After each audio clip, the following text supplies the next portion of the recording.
No doubt about it, what I missed most was my workshop bench. That spot was my sanctuary, the place I went to reset and heal my soul. Not that there was anything wrong with my soul, it's just the best way I can describe the kind of unhappiness I was feeling. Somewhere along the line, everything started to unravel. And honestly, I couldn't tell you exactly when. It just happened. Slowly. I've always been handy around the house, the type of guy who can fix pretty much anything. I hate calling in a repairman for something I know I can do myself, especially when it costs almost a full day's pay for a few hours of mediocre work. But what I can't fix is my marriage. The best way I can explain it? It's like trying to glue a broken plate. Sure, you can stick the pieces back together, but it'll never be what it once was. The cracks remain. And after 18 years of marriage, those cracks turned into something I couldn't ignore anymore. My wife, Lisa, decided she wanted to explore other relationships. I only know of one for sure, but there could have been more. By the time I figured it out, the damage was already done. I guess I was slow to notice the signs. I thought things were fine. We'd gotten married right out of high school, had our daughter, Maddie, not long after. Complications meant we couldn't have more kids, but honestly, we were content with just the three of us.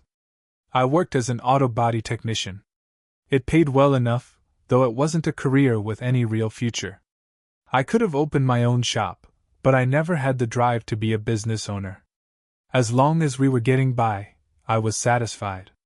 Lisa, on the other hand, was always more ambitious, way more ambitious. She started taking night classes at the local community college, trying to improve herself and our future. Once Maddie started school, Lisa began working full-time. That extra paycheck helped, and eventually, we scraped together enough to buy a modest home in a decent neighborhood. We never really aimed for something bigger, we were happy with what we had. For years, Lisa was careful with money. She always dressed well, kept herself looking sharp, but never spent frivolously. Meanwhile, my closet was full of flannel shirts and worn-out jeans. I cleaned up okay, I guess, but I've always had this messy look, bushy eyebrows, long hair tied in a ponytail. Not a biker or a wannabe hippie, just me. And people didn't make fun either. I had the kind of build that made folks think twice before joking. Still, I knew Lisa was sometimes embarrassed when we went out. She never said it out loud, but I felt it. As Maddie got older, Lisa started pouring more of herself into her job. She became a real pro at handling insurance claims, and her salary eventually passed mine, not that she ever rubbed it in. She seemed proud of her success. But over time, Lisa became this polished, professional woman, always in heels, always hitting the gym, always booking beauty appointments. Meanwhile, I was still that same scruffy guy. It was like we were drifting into different worlds. It felt inevitable, in hindsight. I'd grown closer to Maddie as Lisa poured more time into work. I spent more time with our daughter than Lisa did, and our bond strengthened. Meanwhile, family time shrank to almost nothing. Lisa was always busy, always exhausted. And I couldn't help but feel like I just wasn't the man she had pictured spending her life with anymore. Growing up, I lived in the projects. My mom raised my brother and me on her own, working crazy hours as a waitress. It wasn't easy. And we didn't exactly make it easier for her. My brother and I were always in trouble. Life in the projects was just like that. Some of those rough edges followed me into adulthood. I had a short fuse back then, ended up in juvenile detention more times than I'd like to admit. Lisa knew about all that when we got married. But over the years I'd mellowed out. I'd changed for her. And still, we drifted apart. When the loneliness got too heavy, I buried myself in my basement workshop. It was nothing fancy, kind of dingy, actually, but it became my hideaway. I tried everything to win Lisa back. Flowers, gifts, pricey dinners, nice bottles of wine. But none of it made a dent. So I retreated. That little bench in the basement became my world. Maddie remained the one shining light in my life. But even then, I couldn't shake the feeling that I was failing her, failing both of them. I started to see myself as a broken man. Was that all in my head? Or had Lisa somehow made me feel that way? She loved me, didn't she? I needed a distraction. Something to take my mind off all that self-doubt. So I started building little electronic gadgets, stuff I didn't even need. My first was a fake security camera. It didn't do anything, but it was fun to make. As I got better, my projects got more complex, but I never really moved past hobbyist level. Just a guy tinkering around. On weekends, Maddie and I would hit up flea markets and yard sales. She hunted for vintage clothes while I used to spend weekends hunting down old electronics and remote control toys at flea markets while Lisa stayed home. But about 2 months ago, I started noticing something off. I had this gut feeling she was cheating on me. It didn't take long to confirm it either. Turns out, she was seeing a guy named Todd Wick, one of her coworkers. Every Tuesday and Thursday, she'd go to his apartment for these so-called 2-hour lunch breaks. Lisa didn't even bother to hide it. I couldn't tell if she was just comfortable enough to think I'd never find out, or if she simply didn't care anymore. Either way, our marriage wasn't just cracked, it was shattered beyond repair. That's when I decided it was time to make a move. I spent the whole day getting things in order so I could leave. Maddie was about to start college in 3 weeks, and thankfully, everything was paid up through the first 2 semesters. I'd miss her terribly, but I knew it was time to cut the cord, for both our sakes. I withdrew half of the savings account. I wasn't too concerned about the rest of the finances. I just needed enough to get away and start fresh. Filing for divorce felt like a complicated and pointless mess, so instead, I had my lawyer draw up a power of attorney giving Lisa the ability to sell the house. He also prepared a lawsuit against Todd Wickham and Continental Memorial Insurance. I wasn't expecting much to come of it, given they worked together, but my attorney was game to try, if only for a shot at a cut of the settlement. That evening, I focused on finishing a little side project, my keychain alarm. It wasn't just a keychain anymore.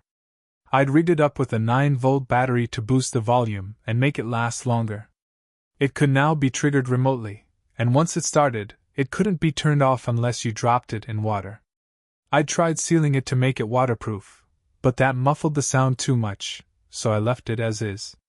I encased it in a 3-inch PVC pipe, drilled 20 holes in it for the sound, and stuck a tiny antenna out the side. I capped each end and spray-painted it matte black with barbecue grill paint. No real reason for the paint choice, just felt right. It looked like something military-grade, honestly. That night, once Lisa had gone to bed, I slipped the device into her purse, threaded it through a tiny hole in the lining of one of the side pockets. I figured it'd take at least 5 minutes to find it, and shut it up, which was more than enough time to annoy the hell out of her before I skipped town. I triple-checked everything, then spent the next few hours loading up the truck, tools from the body shop, my electronics gear, a few essentials. I left the clothes for morning. I planned to leave right after Lisa went to work. I crashed on the sofa that night. When she came downstairs all dressed for work, she asked about my plans for the morning. I told her I got wrapped up in a project and just needed a couple more hours of sleep. She offered to make me something, but I said I'd just have coffee and an English muffin. As she pulled out of the driveway, I couldn't help but notice how good she looked. And yeah, I was going to miss her. At least for a little while. Once she was gone, I grabbed some trash bags and headed to the bedroom to start packing clothes. But before I could get far, Maddie walked in and caught me in the act. She asked what I was doing. I asked her why she wasn't at school. She told me she'd already finished all her graduation requirements. Then, looking me straight in the eye, she said, "Dad, did you finally figure out Mom's cheating?" I tried to play it cool, like I didn't know what she meant. But Maddie wasn't buying it. She said she'd known for 2 months and was pissed that I hadn't done anything sooner. I explained that I had only just confirmed everything myself, and yeah, I was planning to leave. She pressed me harder, asking if I'd talked to Mom about it. I admitted I hadn't. Maddie said she had, 2 months ago. But Mom didn't give her any real answers. It was like she wanted to get caught. We sat there in silence for a few minutes, letting the weight of it all sink in. I told Maddie I didn't know exactly where I was going yet, but I'd made sure she was all set for college. Everything was paid and ready. She asked about the boat, and what I planned to do with the rest of my stuff. I told her my old friend Felix, the guy I grew up with in the projects, was going to help me handle it. He was taking the boat off my hands too. As I rinsed our mugs and stared into the sink, it hit me. I never made that English muffin. Maddie smiled when she realized I was giving Felix the boat. That moment, her smile. I don't know, man. It hit me right in the chest. Made me proud of the young woman she'd become. About 20 minutes later, I was outside, hitching the boat trailer to the back of my truck when I had always hoped the boat would be something we could all enjoy together. But it was never Lisa's thing. She hated the water, hated the whole idea of boating. Maddie and I took it out a few times, just the two of us, but it didn't feel the same without her. Eventually, the boat just sat beside the garage, gathering dust. I knew I wouldn't miss it. I also had a few guns, a couple of handguns and a deer rifle my dad gave me before he moved to Florida. I figured Felix would get more use out of them than I ever would, even though he didn't hunt. I loaded all my snap-on tools and power gear into the back of the boat. Mr. Handyman, as it turned out, was officially retiring. When I rolled up to Felix's place, he was barely awake. He had 2 mixed-breed dogs living with him, and it was pretty clear right away that none of them were morning people. Felix grabbed us a couple of beers, yes, beers at 8 a.m., and the dogs disappeared back to bed. I've known Felix since I was 15. Back then, we broke into a maintenance shed at a golf course. The whole sprinkler system had been built with copper piping, and the shed was stocked with copper fittings for repairs. I figured we could make a good chunk of change selling the scrap. Felix was all in. But we got caught, or I got caught. Felix slipped away before the cops showed. They knew there had been 2 of us, but I never gave up his name. Took the hit solo, got 2 years of probation for being stupid. But I earned a lifelong friend for keeping my mouth shut. Felix was white like me, but he talked like he grew up on the streets. He wasn't faking it, his neighborhood was just different from mine, and he adapted in his own way. I respected that. When he saw me hauling the boat around, he asked if we were heading out to fish. I told him no, it was a gift. A present for my best friend. He laughed and said, "I'm your only friend." And I said, "Exactly." I explained that I was leaving town for a while and needed someone I trusted to hold on to some things. I slid the boat and trailer title across his kitchen table. Felix thought I was joking at first, but I made it clear, it was a trade. I needed him to do something for me. Felix's eyes narrowed, half serious. "What, like take someone out?" "Not kill him," I clarified. "Just make him spend some time in the hospital. ER, maybe recovery ward. Nothing permanent." He grinned. That grin said he was in? I told him I wanted it to happen every 6 weeks or so, for the next 6 months, or until the guy skipped town. "Did he take Lisa from you?" Felix asked, then immediately regretted it. "Sorry, man." He grabbed us another couple of beers, no more questions.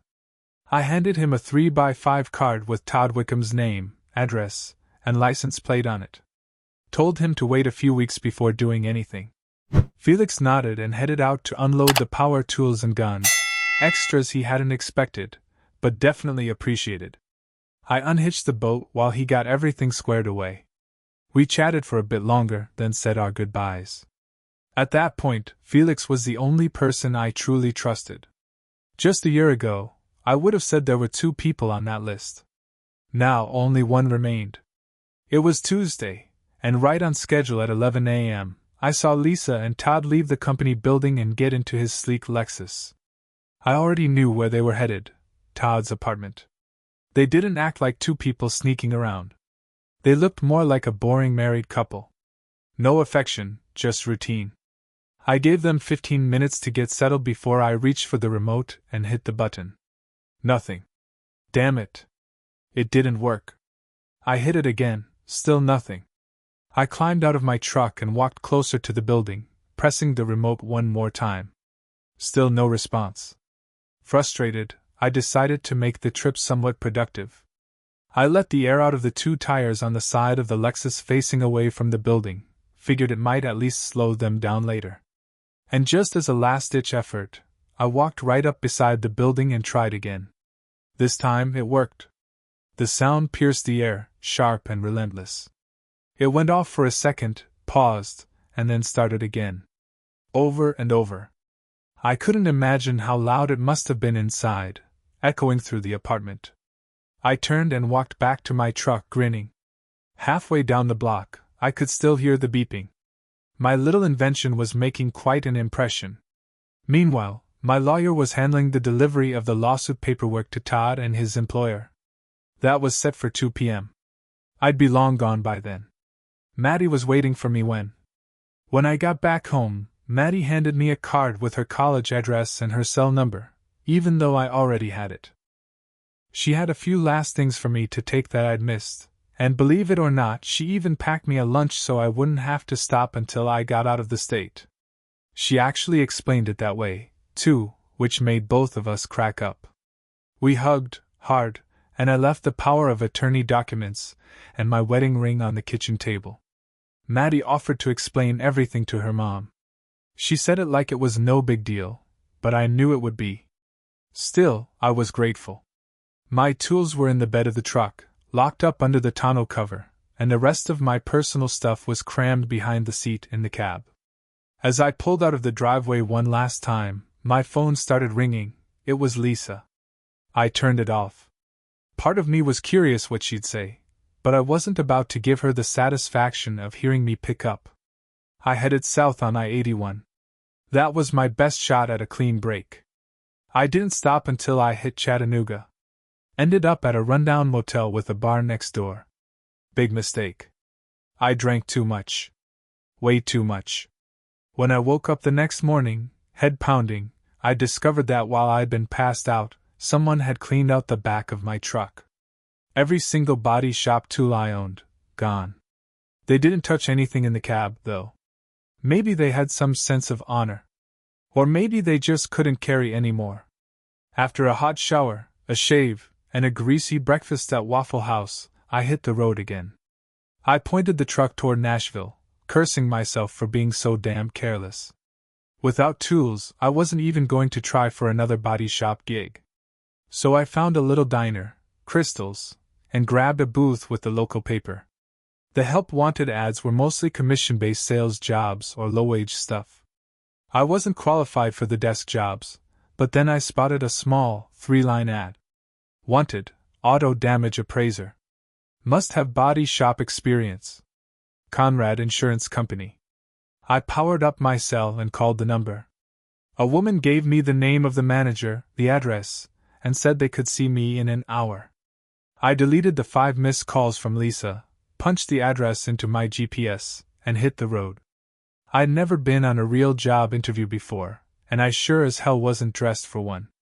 But it was too late to worry about that now. What they saw was what they got. There were 3 other guys in the lobby when I got there, clean-cut, dressed sharp, resumes in hand. Each one went into the manager's office for about 5 minutes, came out, and left without even looking back. None of them looked happy. I figured I couldn't do worse than that. The guy behind the desk was dressed well, but the clothes didn't quite fit him, like they belonged to someone else. His hands were what gave him away, rough, cracked skin, faded tattoos peeking out from under his sleeves.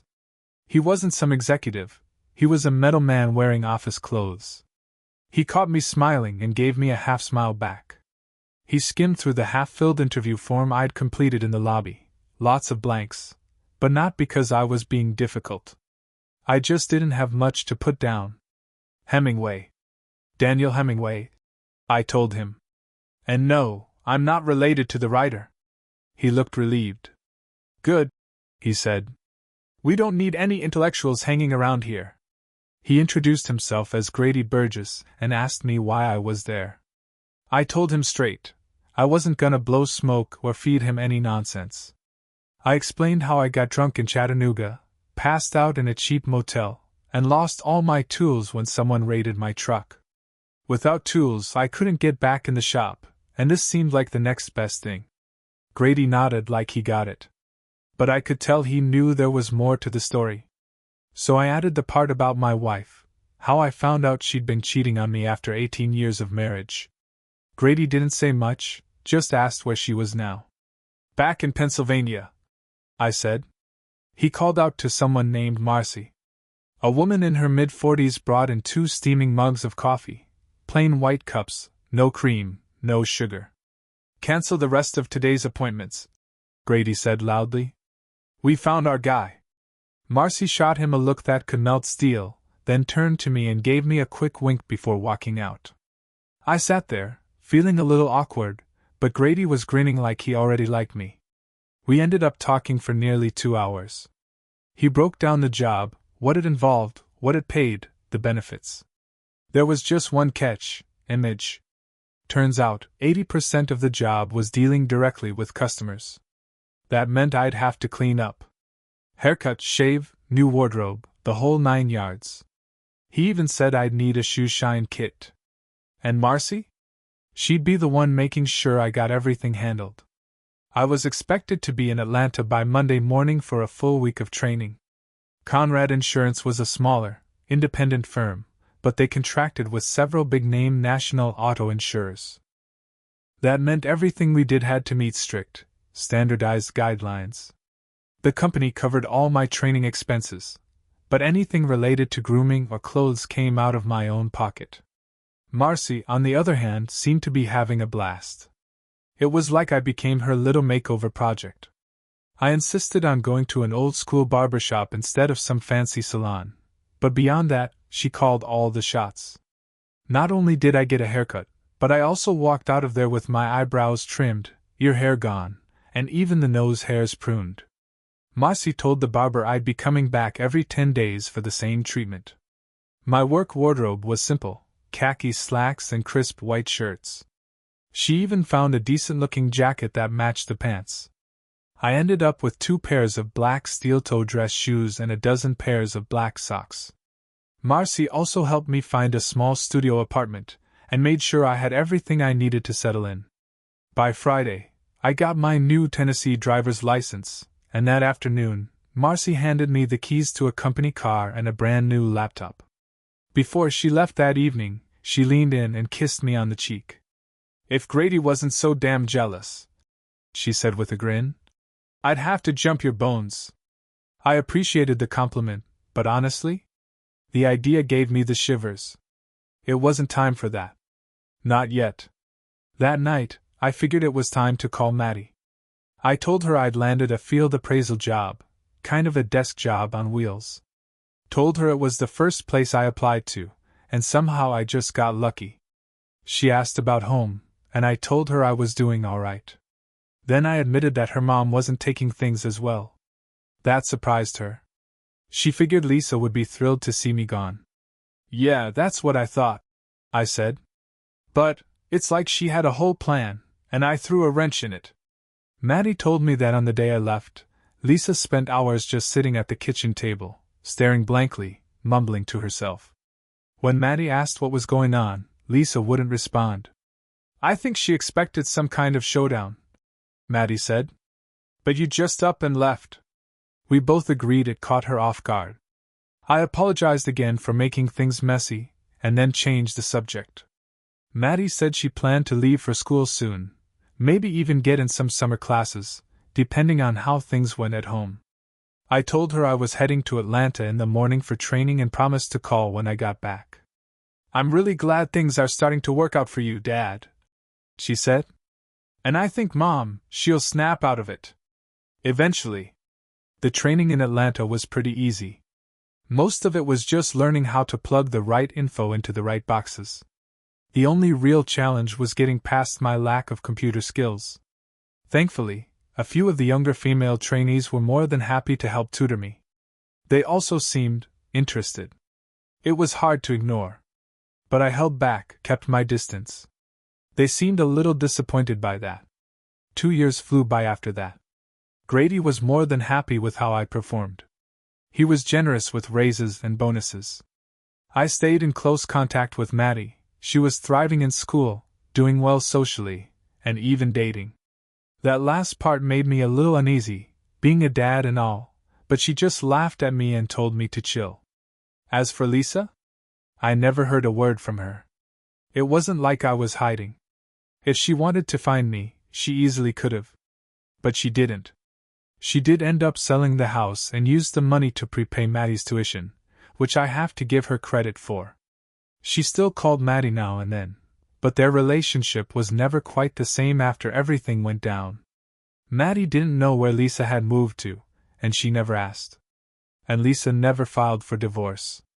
At that point, I figured I could wait her out just as long as she could.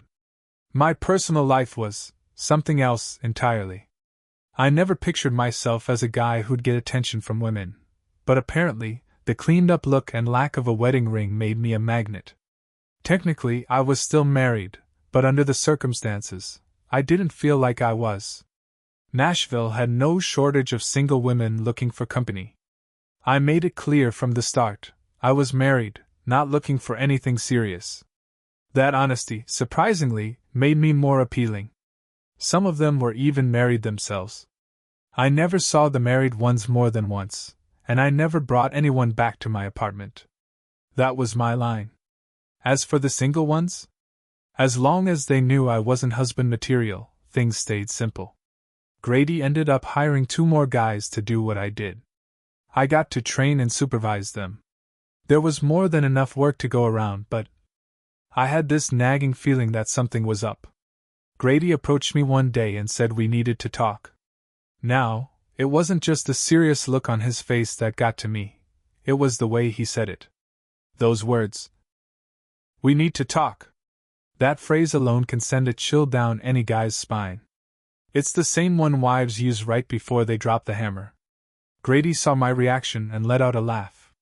Don't panic, he said. It's not bad news. Not exactly. I chuckled nervously, but then he laid it on me. Daniel, he said, I hate to say it, but you've outgrown the job. I blinked. What the hell does that mean? He leaned back in his chair and explained. He said I was doing great, no complaints at all, but he thought I was capable of more. That it was time I moved up. Wait, are you firing me? I asked, not quite sure how to take all this. Grady shook his head.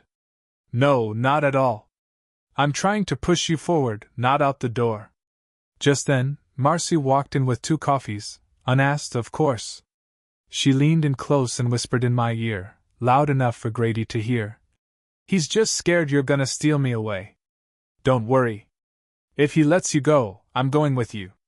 Grady groaned, Marcy giggled, and a chill crawled up my back. That kind of flirting always made me uneasy. Grady got back to business. He told me he'd lined up a job interview for me in Houston.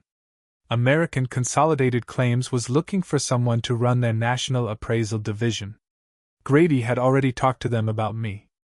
I raised an eyebrow. Why wouldn't they hire a young business school grad instead? They tried, Grady said. 3 times. None of them worked out. Then I asked the real question. So what's in this for you? He didn't dodge it. In about 4 years, Marcy and I are moving to Gulf Shores. ACC agreed to buy my business when I'm ready to sell. You're part of the deal. At least he was honest. See? He grinned. Told you were smart. We both laughed at his little scheme, not because I was offended, but because I respected the transparency. By Thursday night, I was on the road to Houston. I didn't want to move again, but everything Grady said made too much sense to ignore. I could have flown, but I preferred to drive, more time to think. American Consolidated's office was massive, 3 full floors and a skyscraper. They were expecting me, and I wasn't nervous in the slightest. I knew I could handle the job. I was even ready to push back if anyone dared to question my lack of a formal business degree. The fact that their previous MBA hires had failed at the role only boosted my confidence. The first 2 interviews went smooth. During the third, one of those overly eager middle managers started questioning my business education, but his boss shut him down before I had to say a word. I appreciated the backup, But at the same time, I felt annoyed. I didn't need defending. My final meeting was with the HR director. We talked salary, benefits, the works. It was clear the offer was coming. Honestly, at that point, it felt like a done deal. Around lunchtime, she wanted to show me the company cafeteria. The floor we were on was massive, field offices lining the walls, cubicles spread out across the center like a sea of gray fabric. "It's a great place to work," she said cheerfully. "I believe you," I replied. "Everything here looks first class." I mentioned in passing that having two department heads named Hemingway might get confusing. She laughed and said she once had a distant relative named Tracy Hemingway. I stopped mid-step. Tracy? Walking ahead, I scanned the room, and there she was. Despite a new hairstyle, I'd know her anywhere. She looked amazing, talking and laughing with a small group of coworkers. I froze, staring. Like I'd been hit with a jolt of electricity. I was so out of it, I walked straight into a mail cart, sending it rolling and drawing some attention. Tracy turned, clearly surprised to see me. I used the distraction to make a quick exit before she could say anything. My host asked if something was wrong. "No," I lied. "Just distracted, admiring the layout." The elevator felt like it took an hour to get down.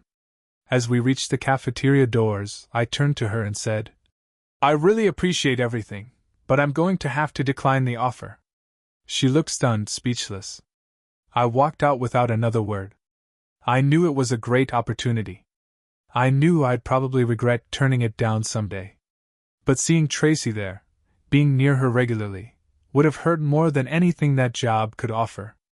I had no idea how long I'd be willing to carry the weight of everything, but one thing was clear: I wished Tracy would finally file for divorce. And when she did, I really hoped she'd go back to her maiden name. Grady was going to be pissed when he found out what happened in Houston, but that was a problem for future me. 12 hours later, I was back in Nashville. To my surprise, Grady wasn't mad. He was more apologetic than anything. "Daniel, I'm really sorry," he said. "I had no clue your ex was working at ACC." I sat across from his desk, gave him a half-smile. Marcy strolled in with 2 steaming mugs of coffee and set them down without a word. "No way you could have known," I told him. "It's nobody's fault." I leaned back in the chair, admitting, "If I had any guts, I'd have taken the job and faced her. But, well, I didn't." "That doesn't make you any less of a man, Daniel," Grady said, shaking his head. "No way that ends well. I probably would have done the same thing. I hope I didn't screw up your deal with them," I added, feeling a little guilty. Grady just chuckled. "Not a problem. They still want the business. Deal's still on." Life rolled on. Maddie graduated college and married a good guy from Cleveland. I made it to the wedding, gave her away, but didn't stay long. Tracy was there, stunning as ever, and it took everything in me to avoid her. Maddie was a little let down that I didn't stick around for the whole day, but she understood. She was just glad I came.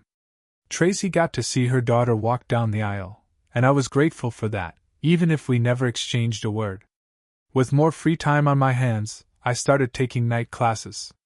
It beat wasting nights in bars chasing meaningless flings.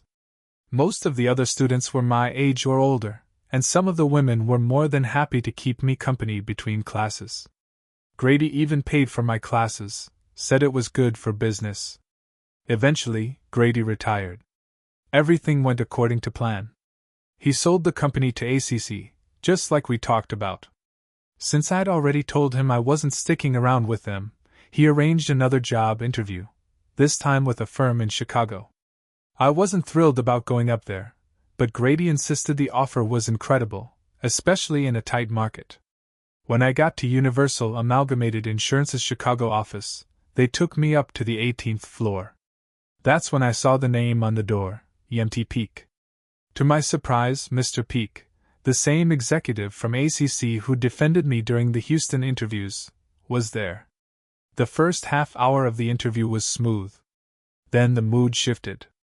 Mr. Peak brought up how disappointed he was that I'd walked out in Houston. He said he understood once he learned the details, but he still expected better. I apologized, told him I wasn't ready at the time. The emotional weight of seeing Tracy again had thrown me off, and I just wasn't prepared to deal with all the consequences that came with that job. Then Peek asked if I'd figured out how to better handle hard situations. That's when I started to sense this interview was about more than just me. He asked a strange question about a small glass dome on Tracy Hemingway's desk at ACC, something about a black object inside it. That stopped me cold. Why the hell was he asking about Tracy? Then he casually dropped that she'd relocated to Chicago. Said she was a valuable part of the team, and he didn't want to lose her. He urged me to say something kind about her. I felt boxed in. Cornered. So I told him the truth. That little black device?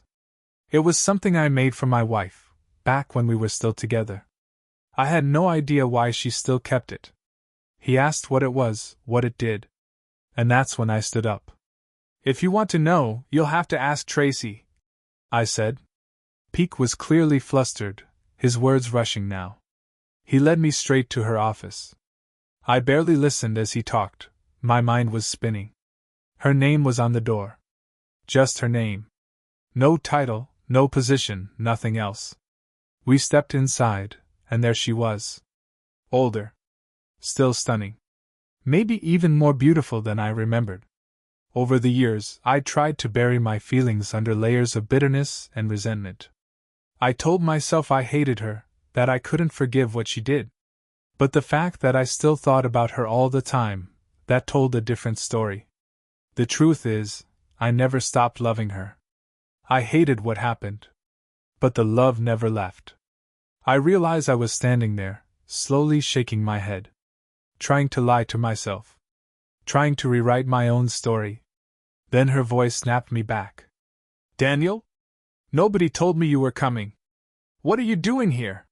She started to rise, but I motioned for her to stay seated. I took a breath, sat across from her, not sure where to start. You look good, Daniel, she said softly. Even better than when I saw you in Houston. That wasn't the conversation I was expecting. I wasn't about to play the old compliments game. I wasn't here for that. And as she looked at me, hopeful, maybe even nervous, I braced myself for whatever came next. Because some things, no matter how far you run, always find a way to circle back. I could explain what that little doohickey on your desk is, I said, nodding toward the glass dome. Her hand instinctively moved toward it, then stopped. That's crap, Daniel. And you know it. She didn't even try to sugarcoat it. He offered me a job again, she added. Said he was disappointed you turned him down in Houston. I didn't respond. I just sat there, stuck in place. I had no clue where this conversation was heading, or if I even wanted to go there. I wanted to talk to you back then, she said. But you disappeared before I could catch you. Why would you have wanted to? I asked. At the time, I still thought maybe I could explain things to you, she said, almost in a whisper. But now I realize, there's really nothing to explain. Everything was out in the open. A knot started forming in my chest. I wasn't sure why I came. I began thinking of how I could leave without looking like a complete fool. Why was I even still here? Did you ever want an explanation? She asked quietly. I looked at her, curious. There was something in her eyes, an invitation to keep going. Okay then, she said gently. Why do you think I kept the alarm? I paused. Then said, it reminds me of how damn stupid I was. One little mistake, and everything falls apart. She stared at me. When I said you only slept with him once, I started. That's not what I meant, she cut in. Before I left years ago, I'd asked her to give me a reason, any reason. That didn't sound like some tired cliché. She admitted she probably couldn't. But then she reminded me of the conversation she'd had with Maddie. That was before anything happened, she said. Before it was too late. I squinted. What does that even mean? When Maddie confronted me, nothing had happened yet, she explained. I just sat there. I didn't know what to say. I didn't lie, But I didn't tell the truth either. The conversation wasn't going how I imagined. Somehow, I was now sitting here, listening to her try to explain everything. I didn't want the whole story. I just wanted the Cliff's Notes version. If she was gonna say it, she better keep it short. She took a breath and continued. Up until about 6 weeks before you left, Todd and I were just hanging out. Lunches. A couple of movies. That was it. Nothing physical. Todd knew what I was doing, and he agreed to help. That stopped me cold. What the hell are you talking about? It was a plan, Daniel, she said. I was trying to make you notice. Not to make you jealous, exactly, but to get your attention. I was baffled. What kind of plan was that? I was buying you flowers. Taking you out to eat. I thought I was doing everything you wanted me to. And you just kept telling me it was all my fault. That wasn't what I was looking for. I sat there, saying nothing. She looked down. It wasn't your fault, Daniel. I didn't realize that until after you left. I screwed up. Tracy, what the hell are you saying? She sighed. When Todd started at the company, I noticed him right away. He was sharp, clean-cut, polite, everything you weren't. I raised an eyebrow.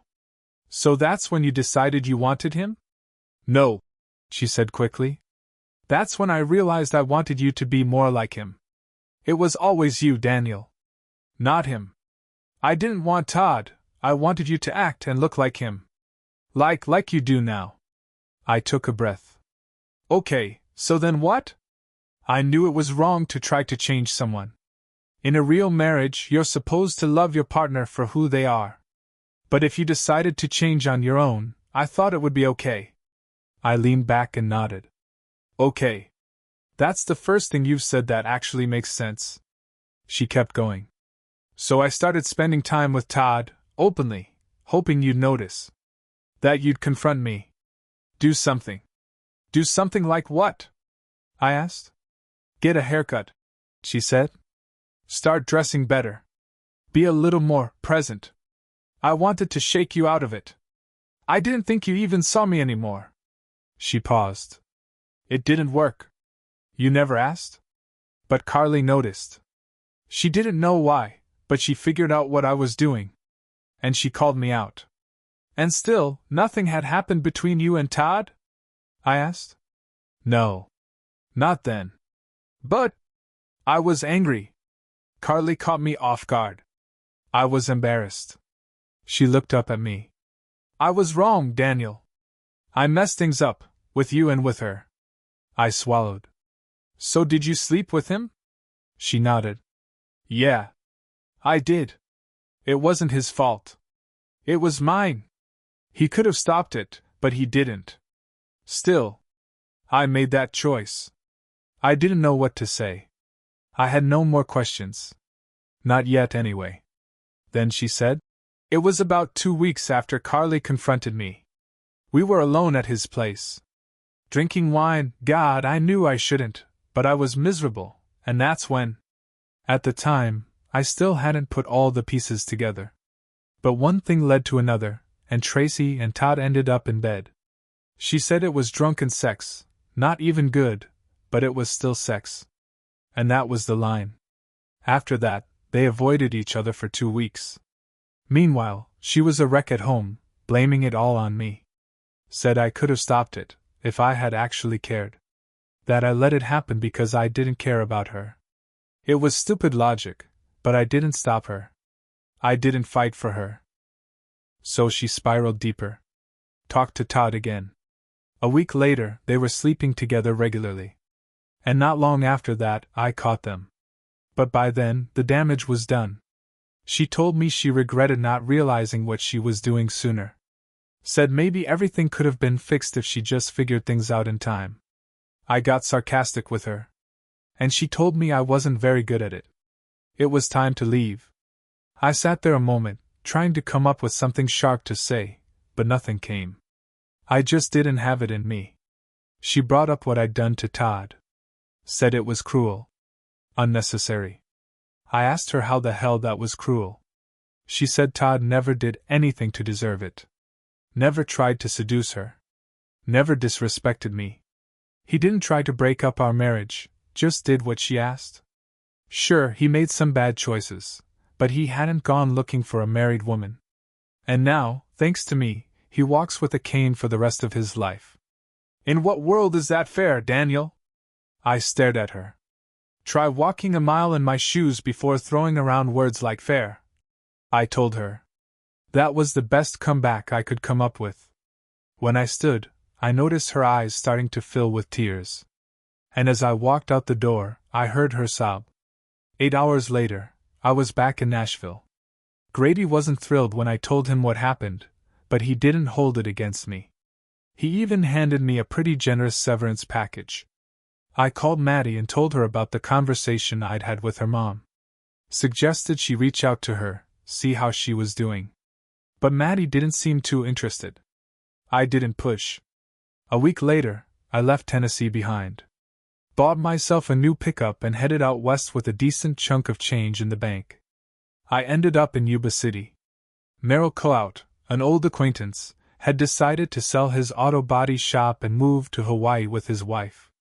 I knew the business and figured I could run it just fine, enough to keep things profitable and send the Coauts a little retirement check each month. The shop sat just outside of town and came with a small 2-bedroom cottage in the back. That was all I needed. There were 10 guys on staff. I kept 6 and let the rest go. I figured I'd hire more as needed. The slackers could find work somewhere else. I thought about burning all the damn suits I'd collected over the years, but I ended up donating them to the Salvation Army. They had a program to help folks get dressed up for job interviews. Someone out there could use them more than I ever would. My mustache came back with a vengeance. It was like it had missed me. My hair grew out, and before long, I was tying it back again. Look out, Willie Nelson. Daniel Hemingway's back. The shop was thriving. And for the first time in years, I felt like myself again.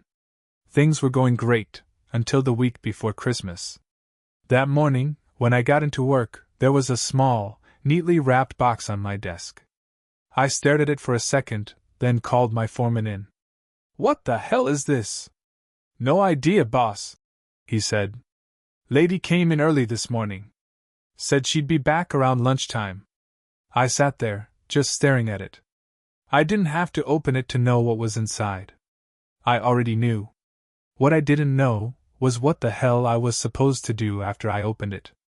I poured myself a hot cup of black coffee, came back to the desk, and stared at that little box some more. For some reason, I started unwrapping it carefully, trying not to tear the paper. My foreman walked back and just as I pulled the thing out. He looked at it, puzzled. What the hell is that, boss? I set it down, leaned back in my chair. I'll tell you after lunch,